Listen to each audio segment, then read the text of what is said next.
com o ano anterior dela e também com as suas empresas colegas. Hoje a FNQ tem vários serviços a oferecer: capacitação, diagnóstico, publicações, melhores práticas e eventos.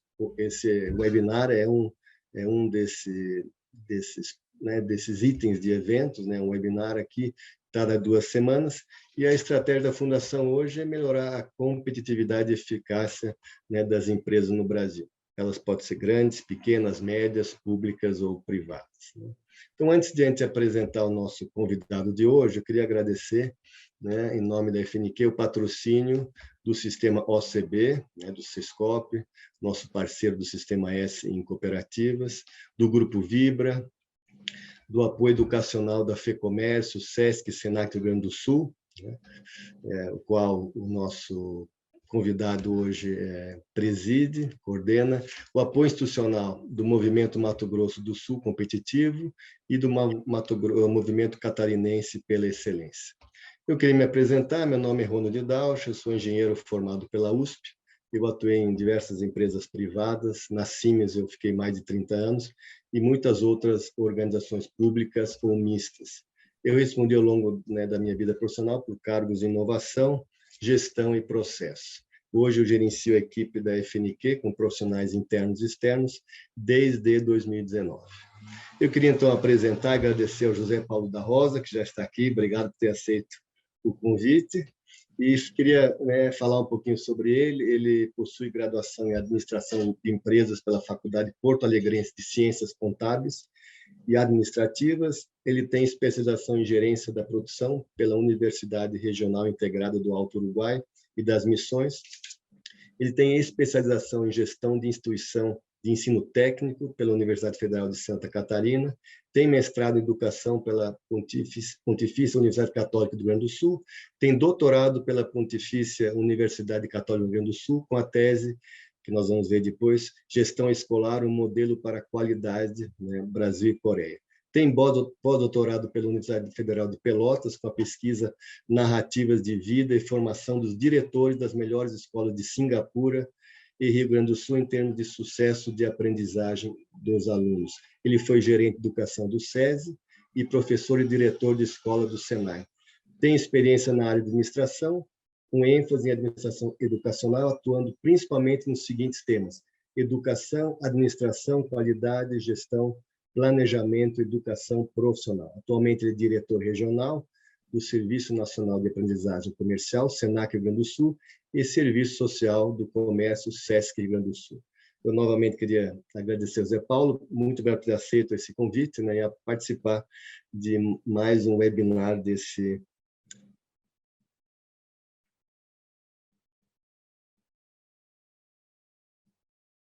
ciclo. Vamos começar então?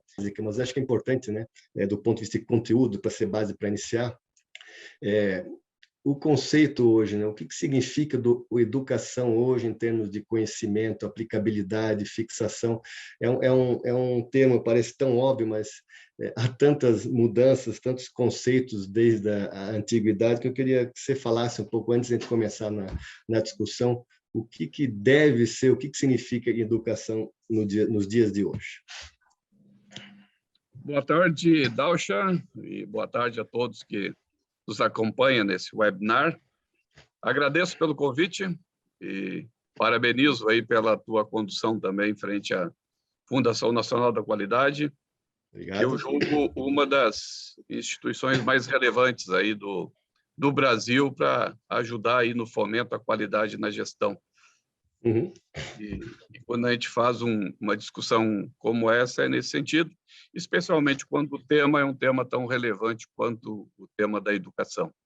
Uhum. Eu acho que essa tua pergunta inicial já poderia levar toda o webinar, né, para a gente discutir o que é educação, ou o melhor conceito de educação, porque existem várias formas de interpretar, vários autores, várias correntes, né, que discutem aí educação.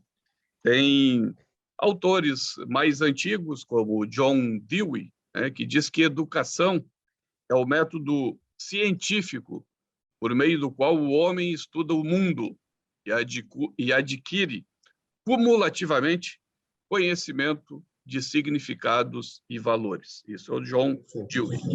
Tem o Emily Durkheim, também, diz que a educação é a ação exercida pelas gerações adultas sobre aquelas que ainda não estão maduras para a vida social. Então, é uma ação dos adultos sobre as crianças. E é bom a gente separar, né, essa educação escolar da educação não escolar. Porque a educação acontece em vários espaços, vários ambientes, e, obviamente, a nossa discussão aqui é sobre a gestão educação escolar. E tem uma definição também do Kant, Immanuel Kant, que diz que o objetivo da educação é desenvolver em cada indivíduo a perfeição da qual ele é capaz. É claro que tem discussões, né? Porque a gente discute também o que é perfeição e tem várias correntes, mas diz ele que o objetivo da educação é esse, é desenvolver em cada indivíduo toda a perfeição da qual ela é capaz. Eu vou ver se eu consigo compartilhar uma lâmina aqui que nos permite, eu acho que, compreender um pouco esse tema. Não sei se tu está enxergando, Dalcha. Ainda não, mas deve estar entrando. Vamos ver.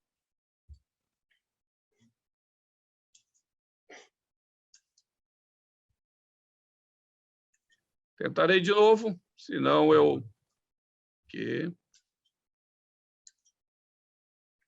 Fazendo uma piada óbvia, o nosso sistema não foi educado para compartilhar um slide ainda. Não foi. Eu tinha baixado ele aqui, mas não abriu agora. Depois a gente abre aqui, tenta Tá bom. novamente. Na né? próxima tentativa. Na verdade, quando nós começamos aqui a nossa apresentação do vídeo, eu caí e entrei de novo. Eu acho que nesse cair e entrar de novo, a apresentação se foi junto com ela. Uhum. Mas o que eu mostraria ali é um desenho muito interessante, que eu às vezes utilizo. Tem uma revista francesa que estimulou alguns designers lá a pensar como seria um hospital, uma loja ou uma sala de aula no ano 2000. Isso foi no ano de 1800. Né? Como seria 200 anos à frente. E aquele que fez o post da sala de aula mostra alguns estudantes sentados com um professor jogando livros numa máquina, tipo um moedor de carne, e alguns eletrodos subindo daquela máquina e entrando na cabeça dos estudantes aquele conhecimento. E eu acho que foi feliz quem lá em 1800 pensou, né? Porque hoje realmente a informação está nas nuvens. Né? Verdade. E ao professor cabe ser este facilitador, né? Que seleciona, estuda, né? Essas informações que estão disponíveis e permite que os estudantes transformem isso em conhecimento. E é um pouco o desafio que a gente tem na educação hoje. Uhum. Ok, você falou em vários níveis, ambientes de educação, então vamos para o que é foco hoje, que é a educação em uma escola, né?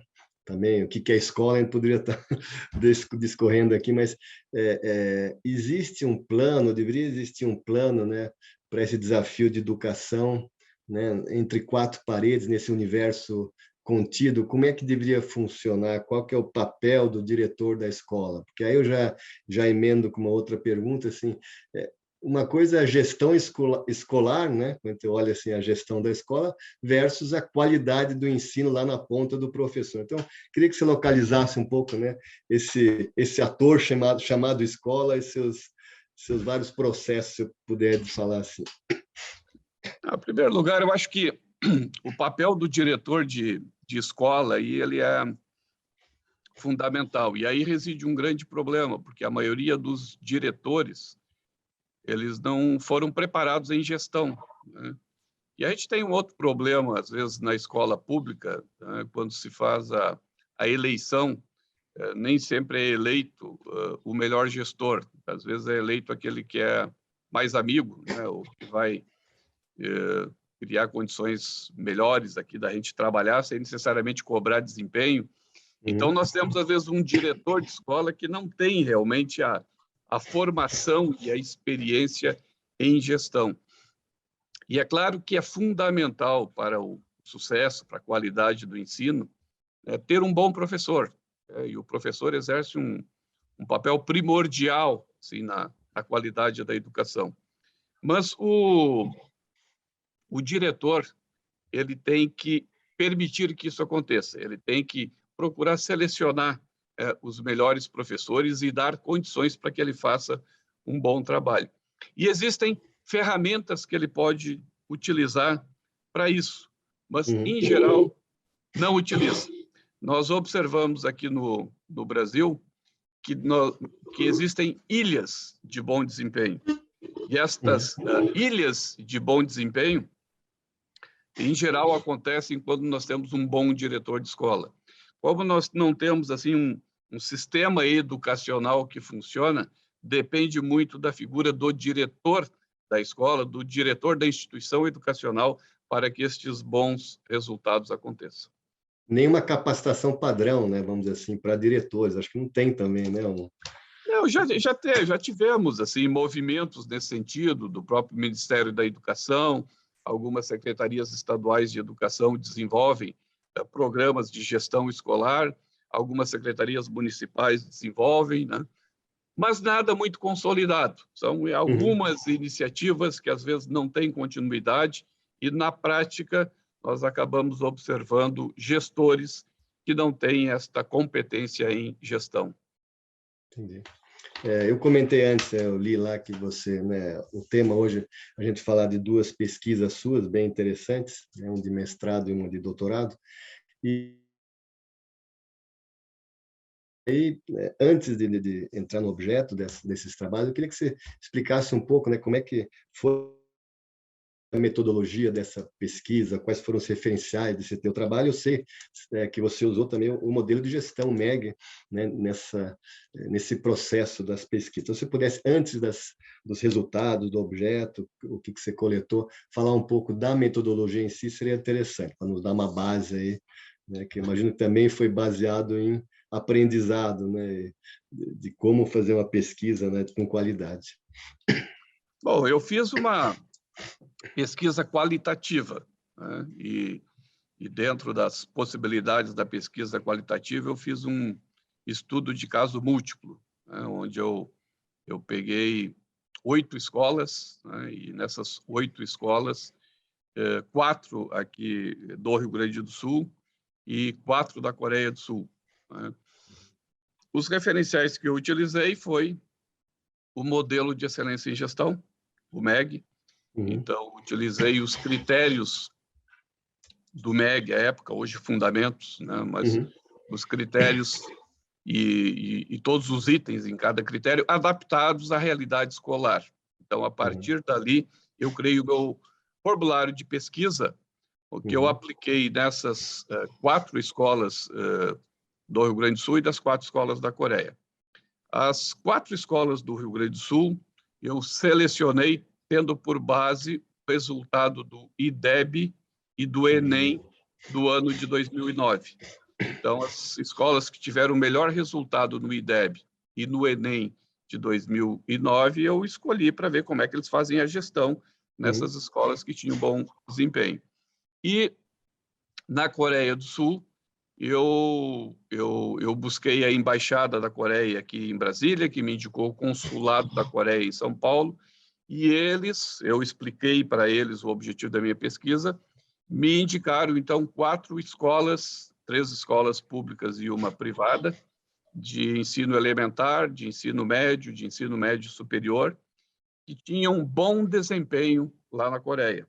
A Coreia, como um todo, tem um bom desempenho, mas eu pedi para eles quais as escolas que se destacam, né, nesse ambiente de bom desempenho.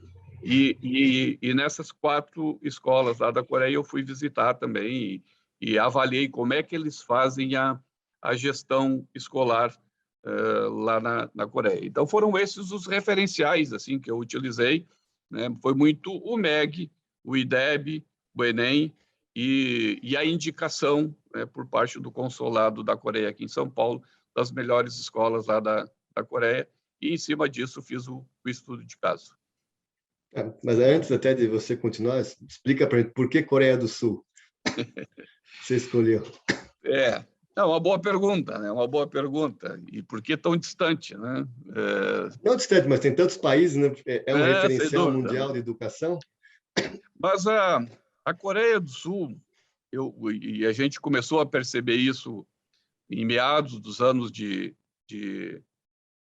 final dos anos 1990, dos anos 2000, que a Coreia do Sul começou a se destacar, né, no mundo, um país altamente tecnológico, e não era assim, né?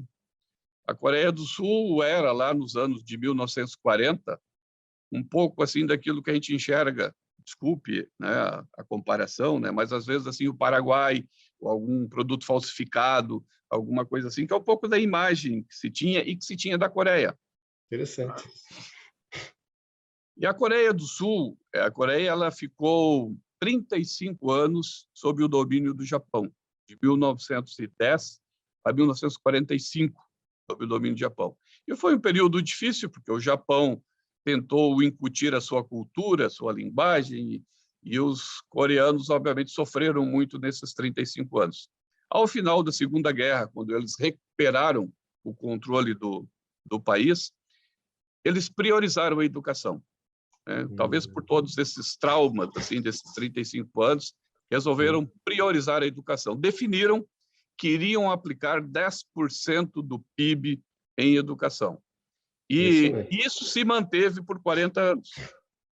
Observe que eles tiveram lá nos anos de 1950 uma grande guerra por 3 anos que dividiu Coreia do Sul e Coreia do Norte, né? Vocês imaginam a discussão dos grupos lá, das lideranças, né? Se mantinha 10% do PIB em educação ou não, né? Porque os esforços para a guerra, de repente, pediam esse recurso, né? Claro. Mas eles mantiveram, mesmo num período assim, de muita guerra, mantiveram 10% do PIB. Isso mudou a realidade do país. Lá, nos anos de 1940, a média de anos de estudo da população da Coreia era similar à média de anos de estudo da população brasileira, que era em torno de 3 anos, a média de anos de estudo. Tá? A média de anos de estudo hoje na Coreia é acima de 12 anos. É como se todos tiverem um ensino médio e já parte da educação superior. O Brasil tem uma média de anos de estudo de 7 anos. 7 anos e 2 meses, 7 anos e 3 meses. Então, na média, no Brasil, nós não temos o ensino fundamental concluído. Então, a Coreia conseguiu evoluir na qualidade da sua educação, no volume, né, de pessoas que concluíram a educação formal, e isso mudou a realidade do país, né? Surgiram empresas de alta tecnologia. Então, eu posso citar algumas aqui: a Hyundai, a LG, Samsung, são empresas coreanas, né? E que estão presentes aqui no nosso mercado, dia a dia, né? Eu estive em Seul e não encontrei muitos produtos tecnológicos brasileiros lá em Seul, o que mostra essa diferença. O PIB per capita da Coreia triplicou, né, em relação ao Brasil, e lá dos anos de 1940 era inferior ao do Brasil. Então, o investimento em evolução, em educação, permite este crescimento econômico, desenvolvimento da sociedade. É um país altamente tecnológico, tem a maior velocidade de internet, né, do mundo. Quando eu estive lá em 2009, o Ministério da Educação já distribuía tablets, né, para os estudantes, e todo o material didático já estava nas nuvens, era só acessar ali o material didático. Bom, a Coreia teve o primeiro lugar do mundo, e estava sempre entre os primeiros lugares do mundo no PISA, né, lá no início dos anos 2000. Né? 2003, 2006, 2009, a Coreia começou a despontar nos primeiros lugares do mundo lá no PISA. E isso me chamou a atenção. Então, eu disse, eu vou lá na Coreia. Né? É uma dúvida que a gente tem, assim, meio tipo Globo Repórter, né? O que eles comem, né? como é que eles vivem, o que eles vestem. Vou lá ver o que esses coreanos fazem, se tem alguma forma de gestão assim, de outro mundo das suas escolas, né, que permitiu este resultado. Então, a escolha da Coreia se deu por esses motivos, pelos resultados que eles apresentaram, né? E me interessou verificar se era muito diferente a gestão escolar, né, lá nas escolas da Coreia em relação à gestão dessas escolas aqui que tinham bom desempenho. Também eu queria ver essas escolas aqui, a forma como eles faziam a gestão, e tendo como pano de fundo o modelo de excelência em gestão da Fundação Nacional da Qualidade. Não, legal. Bom, então, continuando até com base nessa primeira pesquisa, conta para nós um pouquinho, não sei como é que você quer fazer isso, falar do momento escolas brasileiras, depois das escolas coreanas. Obviamente lá foi presencial, né? Porque na época nem tinha essa. Mas como é que foi esse processo? Você visitava, ficava o dia inteiro? Conta para nós um pouco assim. Como é que você obteve os dados? Como é que teve entrevistas, eu imagino, né? Como é que foi esse processo? Eu iniciei criando assim um formulário de pesquisa que estava baseado no modelo de excelência em gestão, em cada um ali dos critérios, fundamentos, liderança, planos, estratégias, clientes, processos, resultados, quer dizer, em todos esses pessoas, né, eu tinha uma série de itens que eu questionava como é que eles faziam isso dentro da escola. Então, começava por aí. Então, eu, inicialmente, encaminhei a todos os diretores dessas escolas, acertei com eles a pesquisa e tal, e pedi que eles me respondessem ali e me encaminhassem documentações que subsidiassem as suas respostas.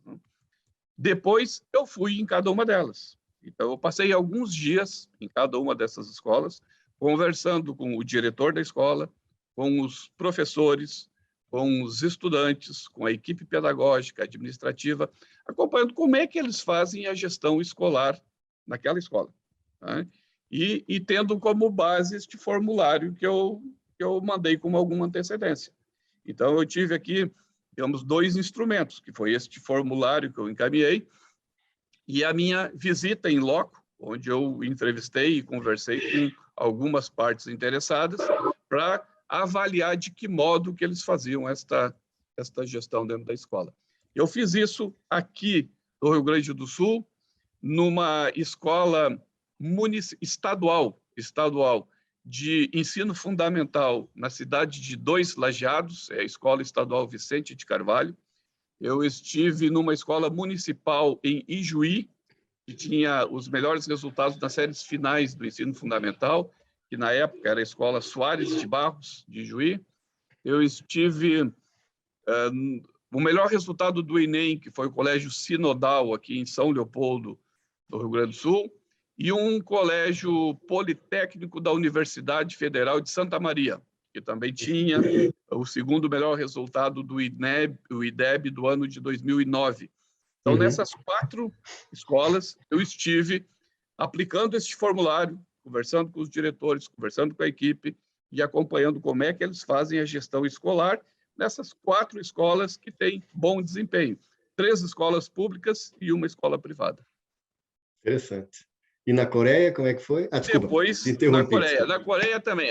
A Coreia tem uma separação assim, ela tem uma escola de ensino elementar, que eles chamam, que é da 1ª à 6ª série. Depois, a escola de ensino médio corresponde à nossa 7ª, 8ª e 9ª séries.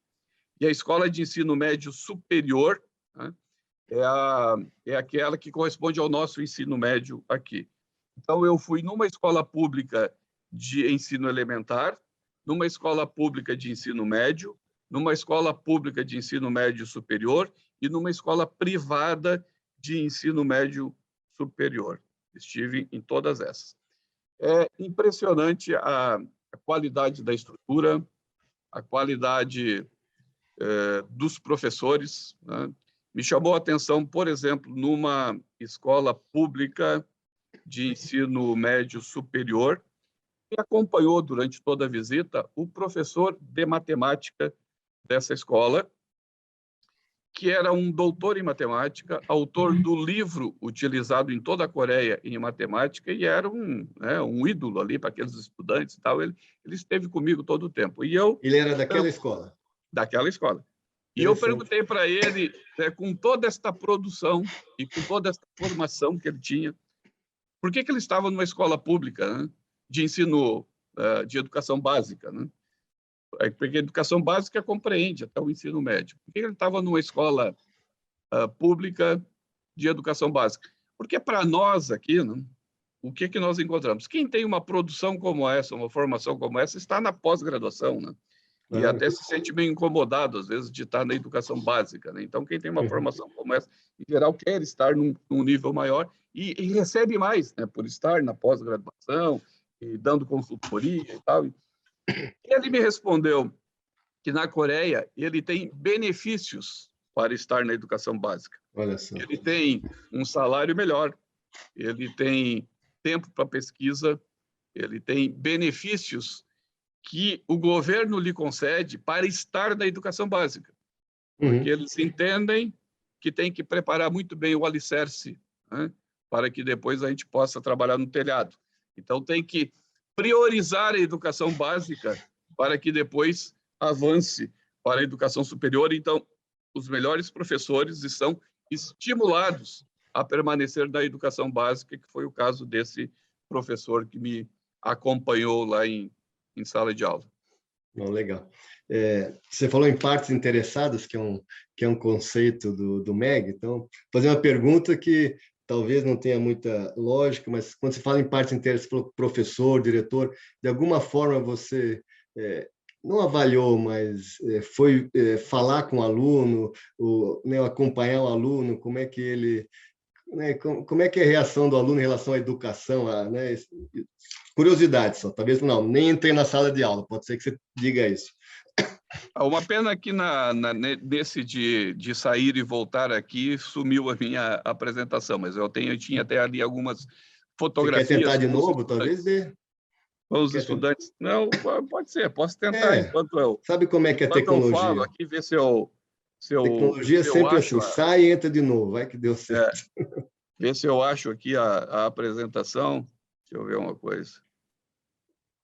Acho que a Patrícia deixou você habilitado, talvez dê certo.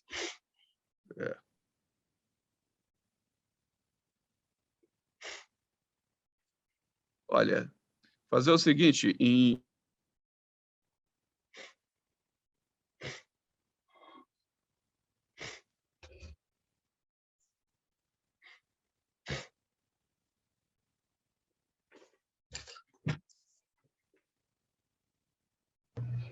Gaucha, eu acho que ele caiu. Vamos ver se ele entra novamente. Vou avisá-lo, tá bom?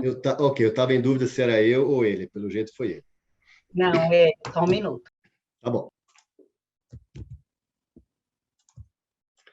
Eu vou fazer o seguinte, deixa eu ver se eu consigo.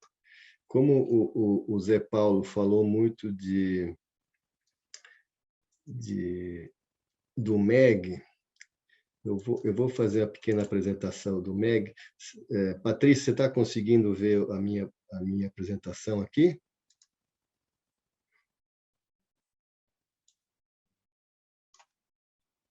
Se alguém pudesse escrever no chat se está podendo ver, eu agradeceria.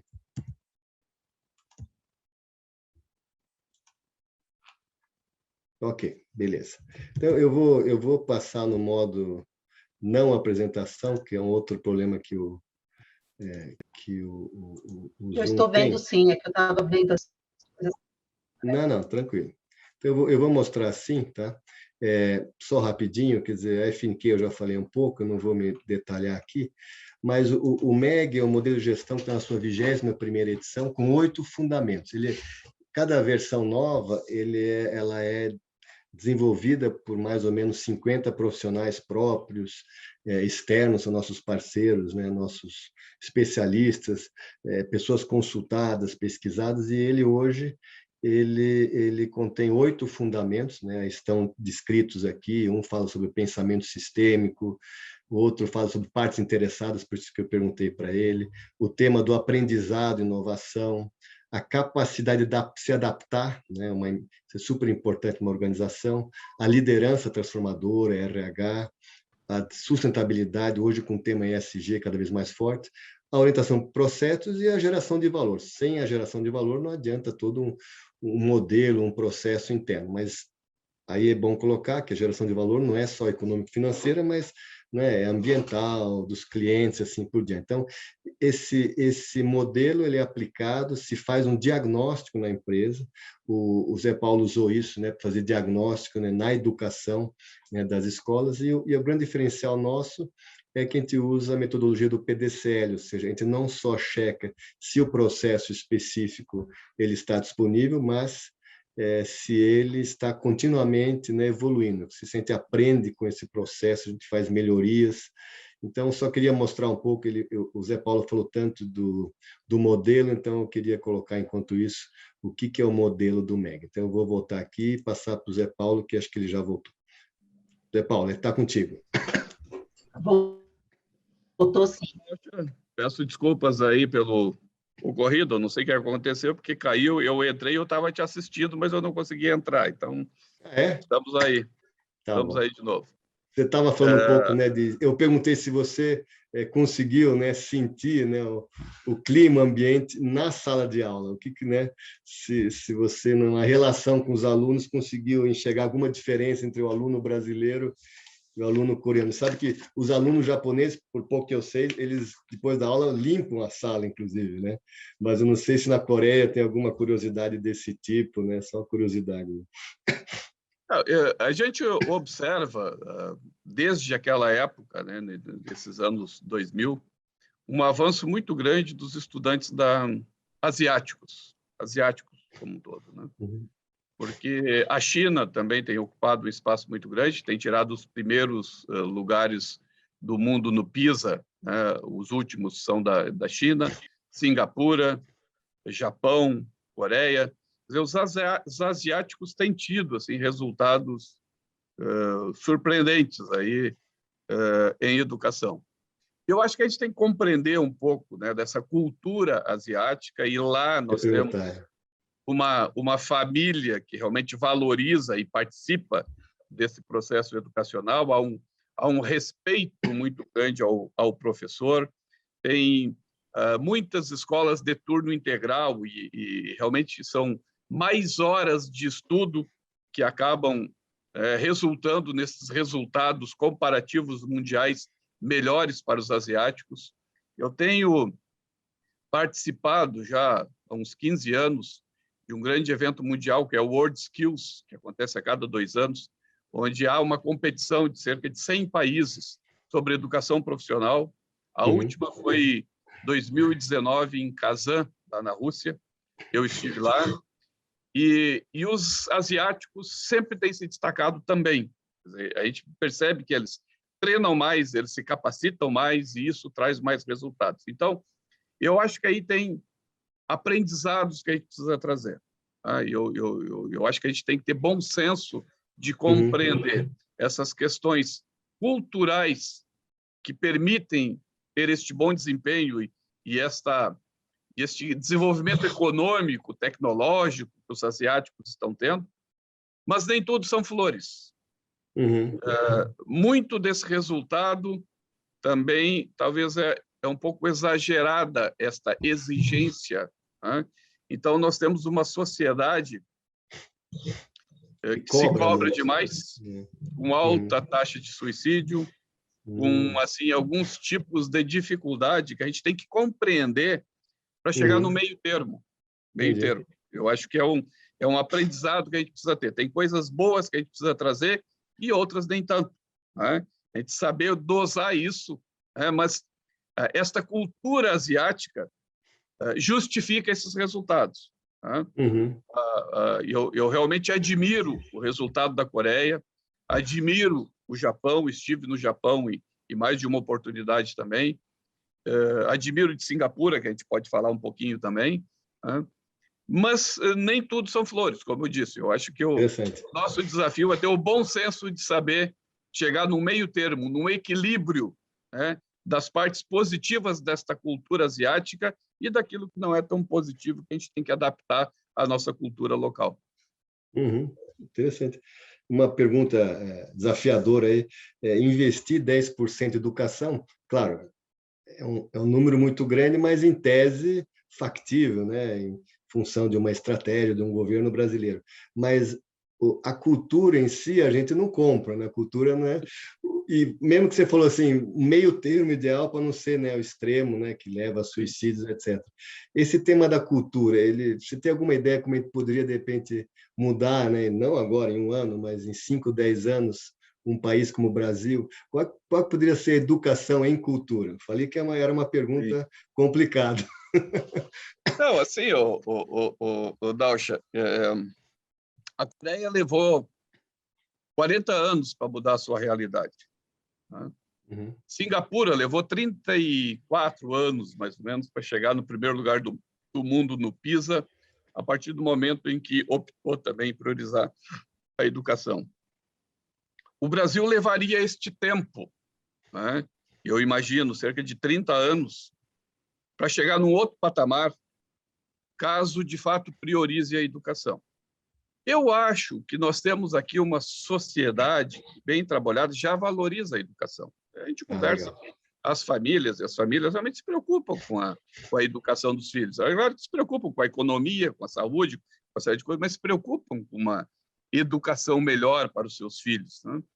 Nós precisamos, em nível nacional, de uma nova cultura que, de fato, valorize isso e que a gente pare com esta briga ideológica de esquerda, de direita, disso, daquilo, que não vai nos levar a nada. O Dalcha certamente sabe o nome do atual técnico da Seleção Brasileira de Futebol.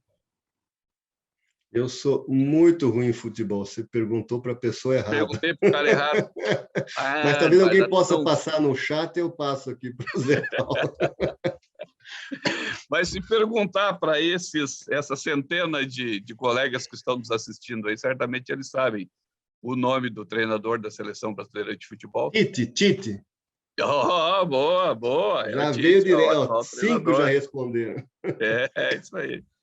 E rapidamente, então, qual é o nome do atual ministro da Educação brasileira? Boa pergunta também. Eu não sei qual que é, Zé Paulo. Vai aparecer no chat daqui a pouco. No chat, gente, por favor, hein? O nome do atual ministro da Educação. Né? E, assim, a gente não sabe. A maioria não sabe. Não sabe. Tá? Verdade. Até porque é o 4º ministro do governo Bolsonaro. Tá? Meu Deus. Nós tivemos o Ricardo Vélez, o Weintraub, o Milton Ribeiro. Já responderam, agora, Victor Godoy. E agora o Vitor Godoy. O Vitor Godoy é o atual ministro. Mas o Ministério da Educação não tem sido prioritário para o país. Né? Isso não é característico deste governo. Nós tivemos também a Dilma, eu me lembro quando ela foi presidente, ela lá num determinado momento do governo, ela escolheu o Renato Janine Ribeiro, que é um educador reconhecido, e bom, o cara é bom para ministro da Educação. Durou 3 ou 4 meses e teve que substituir por outros interesses assim do governo. O Lula, quando foi presidente, também teve o que foi governador do Distrito Federal, me fugiu o nome agora, e que foi reitor também na universidade lá em Brasília. E o Lula demitiu por telefone quando estava em viagem também por outros interesses. Então, tem sido histórico, no sentido de Cristóvão Buarque, já apareceu ali. Cristóvão Buarque apareceu. Aí, está colocando aí, o Cristóvão Buarque. Cristóvão Buarque também saiu nesse cenário. Então, os nossos governos não priorizam a educação e não colocam no ministério, né, alguém que seja referência e que possa dar um norte, diretrizes, e que, de forma assim, qualificada, né, convide os secretários estaduais de educação, a sociedade, para nós, olha, educação realmente é uma prioridade, nós vamos investir, esse dinheiro vai chegar nas escolas, vamos fazer um grande trabalho aqui de valorização dos professores, vamos investir e priorizar a educação básica, porque nós temos também um Ministério da Educação que se ocupa com a educação superior, o ensino médio com os governos estaduais e a educação básica lá do ensino fundamental com os secretários municipais. Isso não casa, não funciona. Nós temos que repensar o modelo e fazer com que a educação realmente seja uma prioridade. Eu acho que esse é o principal desafio que a gente tem. A sociedade está ávida por isso. E acredito que talvez este seja o principal desafio que a gente tem aí no futuro. Só que isso, vejam, não está na pauta da discussão atual, né? Da discussão. A gente está nessa discussão de esquerda, de direita, de disputa de modelo e de Bolsonaro e de Lula novamente. Educação não se fala. Não sabemos o nome do ministro da Educação. Então, eu acho nem que essa ciência, é a mudança tecnologia cultural. e inovação também não. Ciência, tecnologia e inovação também não. Então, são essas as discussões e a mudança cultural que a gente precisa no país para que, talvez, se isso de fato acontecer, em 30 anos a gente consiga chegar no outro patamar. Né? Se isso não acontecer, né, nós vamos continuar lutando. Talvez, né, acho que é o grande desafio que a gente tem. Com o avanço tecnológico, as coisas estão acontecendo muito mais rápido. Né? E aí uma sociedade sem educação ela será dominada. Né? Nós não teremos aqui competitividade, né, nesse mundo tecnológico avançado, rápido, ágil que a gente tem. A gente vai ter alguma ilha de excelência, mas como nação, nós certamente vamos perder as oportunidades aí. Não, legal. Antes de passar para frente, queria pedir desculpa, porque o exemplo que você ia dar, né, qualquer um responderia quem que é o técnico da seleção brasileira, você queria fazer esse antagonismo. Qualquer um sabe o nome do técnico, né, mas do ministro não, mas você perguntou para a pessoa errada. É que isso nós não combinamos antes. Né? Não combinamos, tá? Mas antes de ir para você falar um pouco da outra pesquisa, Singapura, só também para antecipar, no final eu ia fazer uma pergunta que você acabou respondendo, né? Se amanhã você fosse convidado para ser o ministro da Educação, o que você faria? Então você já mais ou menos respondeu, né, as principais ações, mas vou torcer que isso aconteça um dia. Tá? Fala um pouco agora da pesquisa segunda, essa que você optou por Singapura, por que você optou, né? E você falou já dos melhores indicadores, mas qual que foi a conclusão no caso aqui do doutorado? O doutorado, a partir da pesquisa que eu fiz, o que foi assim estranho, né? Mas a gente está submetido a isso quando faz uma pesquisa, tu parte de uma hipótese e tenta, né, validá-la ou não através da pesquisa que é feita, né? Eu tinha uma hipótese, né, de que lá na Coreia eu ia encontrar esse modelo de gestão escolar aí baseado no MEG, né, funcionando, mas não encontrei. Eu não encontrei. Não encontrei nessas escolas da Coreia e não encontrei também nessas escolas daqui de bom desempenho. Na verdade, nós temos ali bons gestores que conseguem ter bons professores, mas não obrigatoriamente aplicando em um modelo de gestão que possa ser replicado ou que seja padronizado em escolas que têm bom desempenho. Não encontrei. Padronizável, né? Não tem, cada um utiliza o modelo. A Coreia tem um sistema educacional que funciona. Né? Tem o Ministério da Educação que envia o recurso, que monta a estrutura, que contrata os professores. Tem lá um departamento que produz esse material didático que coloca nas nuvens e tal. O diretor da escola ele é um facilitador, né, desse processo. E não obrigatoriamente é alguém que precise dominar ferramentas de gestão, porque tem um sistema educacional que funciona. O Brasil não tem um sistema educacional que funciona. Tem alguns municípios, algumas redes, que eventualmente conseguem bons resultados, mas não tem, como um todo, um sistema educacional que funciona. Aqui no Brasil, é mais necessária ainda a qualidade da gestão escolar, porque depende muito do diretor, da sua competência como gestor, para que os bons resultados aconteçam. Mas, mesmo assim, não existe um modelo que possa ser replicado, pelo menos nas escolas que eu pesquisei. Então, o resultado da minha pesquisa foi a minha proposta de um modelo de gestão escolar. Então, eu proponho na minha tese, baseado nas análises que foram feitas, né, qual seria este modelo, né, que é um pouco longo, não cabe colocar aqui, mas eu proponho ali o que seria bacana. este modelo de gestão escolar. Esse é o resultado da minha tese. Que você já Depois, pode usar quando virar ministro, né? É possível, sem problema.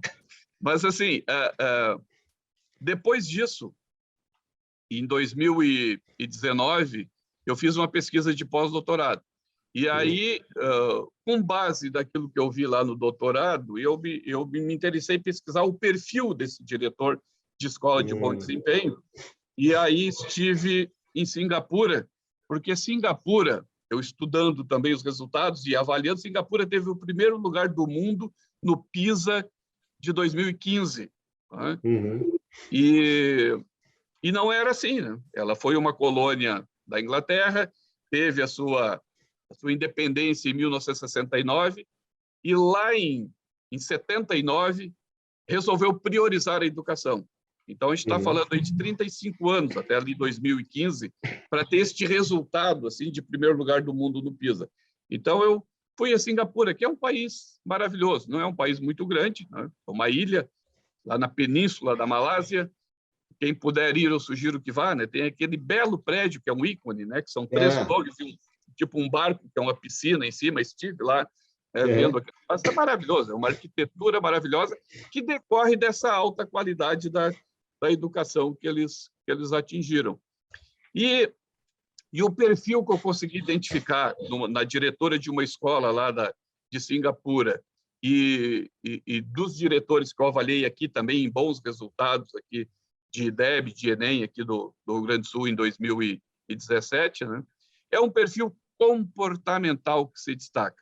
Nem todos têm formação em gestão, nem todos têm uma formação acadêmica que se diferencia, isso é variado, né? Mas é possível identificar, na pesquisa que eu fiz, nas entrevistas feitas com esses diretores, um perfil comportamental de alguém que brilha nos olhos quando fala em educação, que brilha nos olhos quando fala em gestão organizacional de uma escola, que sabe trabalhar com as pessoas, que valoriza os professores, que cria as condições para que professores, estudantes, equipe aí, tenham sucesso. É um perfil comportamental que se destaca, né, nesses diretores de escolas de bom desempenho. Não, bacana. E aí, você já comentou um pouco, mas você avaliou escolas privadas e públicas, né? Privadas e públicas. Há uma diferença, né? Se fala muito escola pública, né? Não é tão boa, etc. Mas eu conheço muitas escolas privadas que não são boas. Então, não sei, existe uma diferença em função da classe social? Não, é claro que a escola pública enfrenta dificuldades, e eu costumo e quero ainda evoluir nas minhas pesquisas trabalhando fortemente com a educação pública, que eu acho que é ali que a gente carece realmente de um trabalho maior, que é o grande volume de estudantes que a gente tem, que estão na escola pública, né?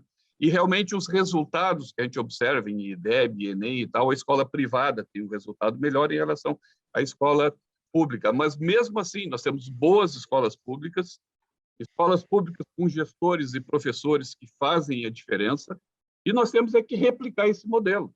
Então, tem que estudar efetivamente as escolas que têm bom desempenho e replicar esse modelo nas demais. E é por isso que eu continuo. Existe diferença, não tem dúvida, e os resultados são melhores hoje na escola privada em relação à escola pública, mas nós temos ótimas escolas públicas. Eu pesquisei aqui no Rio Grande do Sul uma escola indicada pelo secretário estadual de Educação, numa região pobre, né? Mas uma diretora que, em 3, 4 anos, conseguiu mudar o resultado do IDEB a partir da sua forma de gestão. Então, é um modelo possível, né? E que nós temos que perseguir.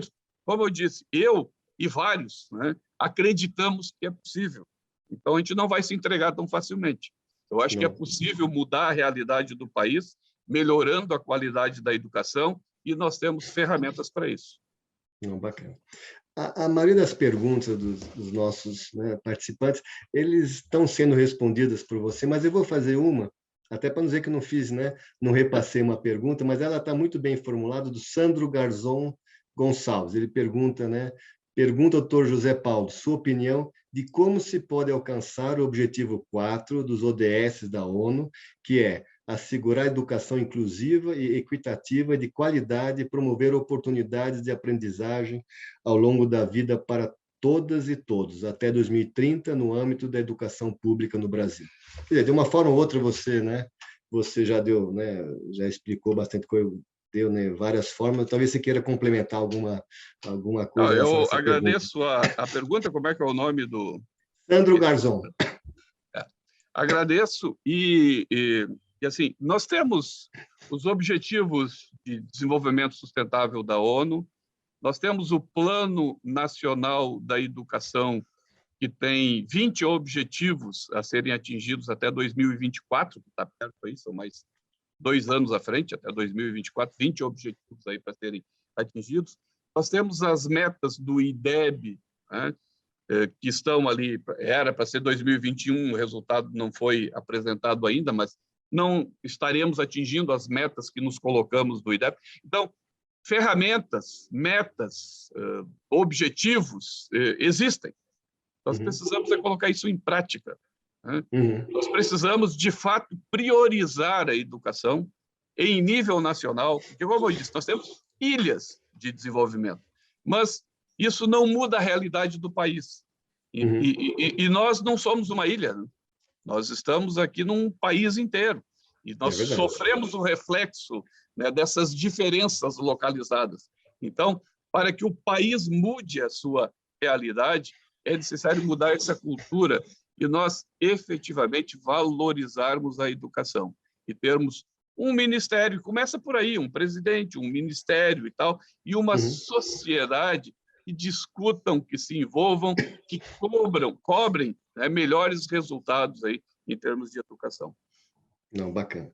Uma pergunta, talvez a grande maioria, não sei, 80%, conheçam esses indicadores, mas a gente fala de gestão, PDCL, a gente sabe como é importante o indicador para, né, para a gente realmente acompanhar a evolução e reagir, aprender e melhorar. Você comentou várias vezes sobre os indicadores PISA, IDEB, Enem. Talvez em curtas palavras, para algumas pessoas que não conheçam, o que mostram esses indicadores, né? Quão importantes são, para a gente também se localizar um pouco, né?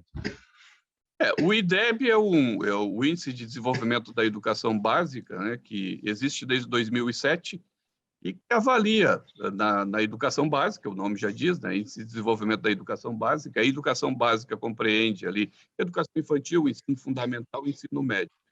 E na educação fundamental, nós conseguimos medir pelo desempenho dos estudantes, pela sua aprovação ou pela sua resistência, né? Nós conseguimos medir um índice que vai de 0 a 10. Né? Então, a nossa meta até 2021 era chegar no 6, né? Não chegamos ainda, mas conseguimos medir no final das primeiras séries, nas séries iniciais do ensino fundamental, nas séries finais do ensino fundamental e no ensino médio. E aí chegamos pelo desempenho, é aplicada uma prova, então se mede a apropriação de conhecimentos por parte dos estudantes e também a sua aprovação ou a sua evasão. E aí chega nesse índice, que dá o Índice de Desenvolvimento da Educação Básica, cuja meta atual é 6, que é a média que já tinham a média dos países da OCDE e a meta que nós nos colocamos para 2021. O último resultado que nós temos é 2019 e nós não tínhamos atingido ainda o 6. Vamos ver se conseguimos aí quando sair o resultado de 2021. Acho difícil, porque os nossos estudantes sofreram muito os impactos da pandemia. Então, não sei como é que vai ser esse resultado de 2021. Esse é o IDEB. O Enem é o Exame Nacional do Ensino Médio, né? Então, existe desde 1998, então já tem mais de 20 anos, são 24 anos de aplicação do Enem, foi sendo melhorado, ampliado ao longo do tempo. Então, pega o estudante que conclui ali o ensino médio e aplica uma prova, né? E aí pode chegar, em média, a 1.000 pontos. Nós temos assim as melhores notas em torno de 800 pontos, temos notas de 300 pontos, varia muito, a média é 533 pontos. Então, é um teste que está substituindo, na maioria das instituições, o vestibular, porque conforme a tua nota no Enem, então tu consegue o ingresso na educação superior, tem acesso a investimentos, a financiamentos e tal. Então, é uma prova muito boa, é o Exame Nacional do Ensino Médio. E o PISA, né, é um programa de avaliação aí do conhecimento dos estudantes, que é aplicado pela OCDE, né, a Organização para a Cooperação e Desenvolvimento Econômico, e que é aplicado desde os anos 2000. Ele é aplicado a cada 3 anos para estudantes com 15 anos e avalia seus conhecimentos em leitura, ciências e matemática. Tá? O Brasil tem ficado na posição, em 79 países que estão sendo avaliados, na posição 54, 56, 58 em leitura, ciências, matemática, o que não é uma boa posição. Né? Avalia o conhecimento de estudantes com 15 anos. Com 15 anos. E é uma nota muito baixa. Então, a gente percebe nesses indicadores, nesses referenciais que a gente tem, que nós estamos mal na educação. Né? Então, alguma coisa tem que ser feita. Né? Como eu disse, existem algumas ilhas, mas quando tu pega o todo do país, não existe no PISA, no Enem, no IDEB, as nossas notas ainda são muito baixas. Não, bacana. Antes de passar a palavra livre para você, Zé Paulo, eu vou só ler aqui uma informação, já que nós devemos compartilhar também, né?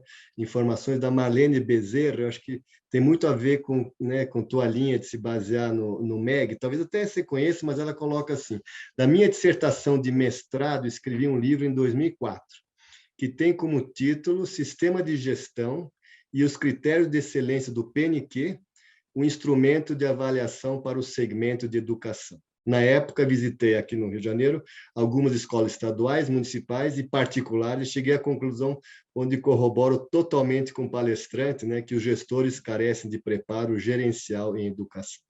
Então, interessante. Só compartilhar. Muito obrigado pelo comentário aí. Tá bom. Zé Paulo, eu passo para você, né? É livre, né? O tempo que você precisar. A gente avançou um pouco, porque acho que é importante pelo gap que nós tivemos, mas estamos totalmente no horário de 1 hora corridos. Então, fique livre. Alguma coisa que eu não perguntei, uma coisa que você queria dizer, né? Não, Dacho, super bacana. Quero te agradecer aí pelo convite, agradecer aqueles que estiveram conosco aqui nessa tarde. Nós aprendemos aí ao longo da pandemia a utilizar essas ferramentas, mas ainda dá para aperfeiçoar, né? Não tem dúvida que se estivéssemos de modo presencial, né, Dalcio? Os problemas não seriam enfrentados, mas em compensação nós não teríamos todos esses participantes aqui conosco. Né? Então, tem a vantagem de fazer também assim, de modo online, né? Mas eu acho que este é um tema, né, o Dalcio, que a Fundação pode se aprofundar.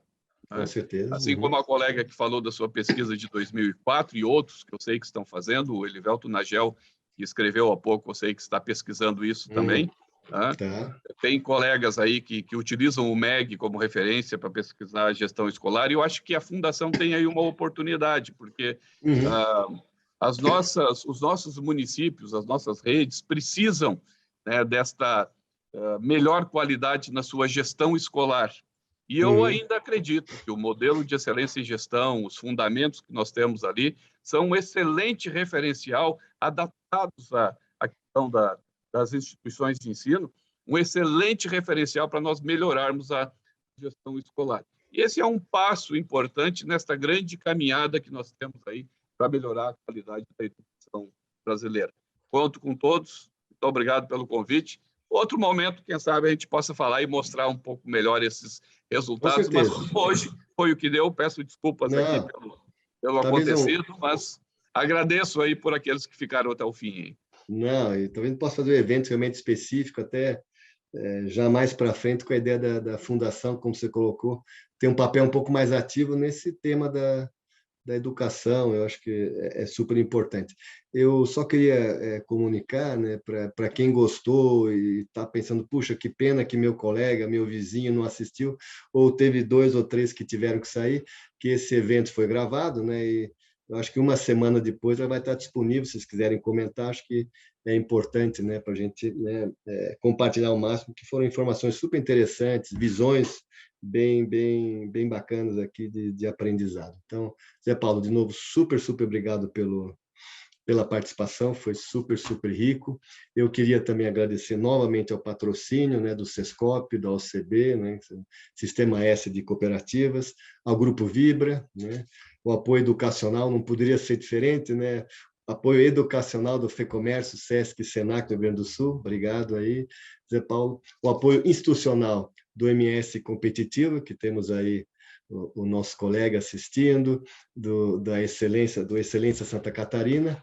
E, ao final, eu queria, né, dizer, como sempre falo, né, que para nós é super importante que nós recebamos feedback, sugestões para cada vez melhorar esse evento, para que, né, a gente sempre possa trazer novas informações. Os próximos 2 eventos, já queria antecipar, na ausência do Zé Paulo, eu já comentei, vai ser, o Zé Paulo comentou do matemático, vai ser um matemático chinês, um cientista chinês, ele tem tudo que você pode imaginar de reconhecimento, Ordem do Gran Cruz, é um super pesquisador, trabalhou conosco na FIEP, no Paraná, quando eu era do SENAC, nós desenvolvemos lá um centro de inovação, ele estava lá, ele está na China hoje em dia, e ele desenvolveu desenvolve, né, ajuda a desenvolver centros de pesquisa, de inovação, e está, né, fazendo parcerias com o Brasil. Então, ele vai falar um pouco sobre isso, já comentei antes, a gentileza dele, que ele vai fazer de lá. Então, vão ser 3 da madrugada, ele vai acordar especialmente e vai fazer esse bate-papo conosco, né? Então, vai ser bem interessante, não percam o que é ciência, tecnologia num país como o Zé Paulo também falou, que deu uma volta por cima, né? Com certeza, nos últimos 30, 40 anos. Na sequência, o Dante Ragazzi, que também é nosso conselheiro, diretor de operação da Sabesp, ele vai falar um pouco do saneamento nos dias de hoje e os desafios, né, do novo marco legal que vem pela frente aqui. Então, esses são os 2 próximos webinars. Agradeço a todos pela participação, né, foi uma participação bastante grande, e desejo a todos aí um bom final de tarde. Obrigado, Zé Paulo, obrigado, Patrícia, obrigado, Maiara, toda a equipe. Foi um prazer, estamos à disposição. Tchau para todos, até mais.